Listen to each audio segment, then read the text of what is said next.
So first is a alcoholic liver disease. So what is a term as alcoholic liver disease? Is a term used to describe liver injury associated with the acute chronic alcoholism. આ જે alcoholic liver disease છે એ term છે જે liver ઇન્જરીને associate કરે છે with the acute chronic alcoholism. There are three, આની અંદર three પેસેજની અંદર આમ તો સ્ટેજીસમાં કહી શકાય, કોઈ બી રીતના કહેવો તો લીવરમાં જોવા મળે, બિલિયરી ટ્રેકમાં જોવા મળે, એન્ડ દેન એક્ઝોક્રાઇન પેન્ક્રિયાઝમાં સ્ટેજીસમાં અલગ અલગ છે. હવે આના બીજા નેમ પણ છે એ જો. હવે જો ફર્સ્ટ એનું ઇથેનોલ મેટાબોલિઝમ છે, જે આખો પોર્શન છે જે સ્કીપ કરી દેવાનો છે. It's not important at. Ethanol metabolism આખું કેન્સલ કરવાનું છે. Then now risk factors of the alcoholic liver disease ફટાફટ. The incidence of the amount of alcohol, આ લખવાની કોઈ જરૂર નથી. નાવ રિસ્ક ઓફ ફેક્ટરમાં આલ્કોહોલિક લીવર ડિસીઝના રિસ્ક ફેક્ટરમાં શું છે? તો પહેલાં પેલું ડ્રિંકિંગ પેટર્ન્સ. Drinking patterns, એકલું name, just you have to mention only name. Gender most important. Then malnutrition, infections, genetic factor, and then hepatitis C infections. So the risk factor છે for the alcoholic liver disease. થઈ ગયું? હવે જો, હવે એનું પેથોજિનેસિસ, આ નામ 6 યાદ રાખી દેવાના. પેથોજિનેસિસમાં શું છે કે પેથોજિનેસિસમાં લાઈક આ જે તમારો આલ્કોહોલિક લીવર ડિસીઝ છે તમને કેમનો થાય છે? તો આલ્કોહોલિક લીવર ડિસીઝમાં પેથોજિનેસિસમાં એવું છે કે જો ફર્સ્ટ અહીંયા તમને મસ્ત પેથોજિનેસિસ આપીને લખીને દોરીને બતાવી છે. Only you have to that so only C that this chart. Chronic alcohol injection મતલબ કોઈ બી તમે જ્યારે બી આલ્કોહોલ ઇન્જેક્ટ કરો છો તમારી બોડીની અંદર, તો તમારામાં ફર્સ્ટ શું થાય છે? ડાયરેક્ટ જાય છે એટલે હાઇપોટેક્સિસિટી થઈ જાય છે, અંદર ફેટી ચેન થાય છે અંદર તમારા લીવરની અંદર.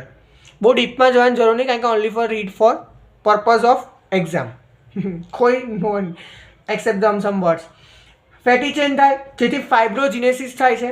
અને ફાઇબ્રોજિનેસિસ થાય છે, હવે શું થાય છે કે જ્યારે બી ફેટી ચેન થાય છે ત્યારે બે વસ્તુ થાય છે: inflammations of the cytokinin and then hepatotoxicity of the acetaldehyde, જે અંદર productions of the protein aldehyde. તમે ફર્સ્ટ શું કીધું કે તમારે ચાર્ટ ફોર્મમાં એવું જ બતાવવાનું કે first alcohol injection, then chronic alcohol injection, then direct યાદ રાખે direct hepatotoxicity, then fatty change, and then fibrogenesis થઈ જાય. બે બાજુથી ઇન્ફ્લામેશન, સાઇટોકાઇનિન આવે, productions of the keto protein aldehyde adduct. બરાબર? જે productions of the protein aldehyde શું કરે? એન્ટીબોડી બનાવે તમારાની અંદર. જે ઇન્ફ્લામેશન્સ ઓફ સાઇટોકાઇનિન છે શું બનાવે તમારામાં? ઓક્સિડેટિવ મતલબ ફ્રી રેડિકલ્સ છે. હવે આ બધું થાય, આ બધું જ થાય, એનાથી થશે શું? તમારી ઇફેક્ટ શું થશે? સો અહીંયા તમને અહીંયા લખીને આપી છે કે ભાઈ ઇમ્યુનોલોજીકલ ઇફેક્ટ્સ થશે, increase liver fat, increase redox ratio, increase of liver cell, hypoxia. આ બધું થશે આના કારણે. આના કારણે આ બધું થશે. એટલે એકદમ ઇઝી પેથોજિનેસિસ થઈ ગઈ. હવે આને લખવું હોય, જો એ લખાણ કેટલું સરસ છે, લખવાનું બી બહુ સરસ છે.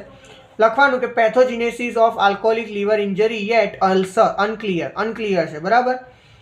હવે અહીંયાથી લખવાનું ચાલુ કર. જો ટર્મ જ લખવાની એકલી ટર્મ લાઈક છે: direct hepatotoxicity of the ethanol, oxidative stress, immunologic. તમે જેમનું લખવાનું, આ તમે જે ચાર્ટમાં જે લખ્યું એ લખી કાઢ્યું, તો બધું લખી કાઢ્યું.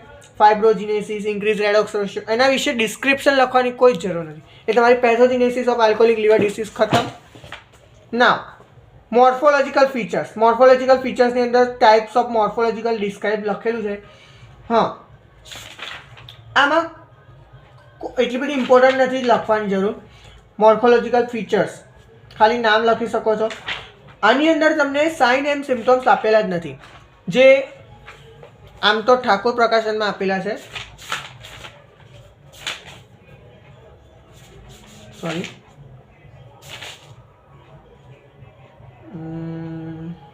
આઈ રહ્યો 228.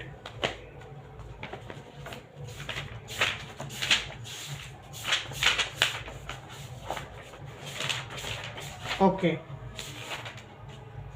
આઈ રહ્યો alcoholic D and then alcoholic liver disease. જો એના કોમ્પ્લિકેશન ને સાઇન સિમ્ટમ્સ એકદમ ઇઝી છે.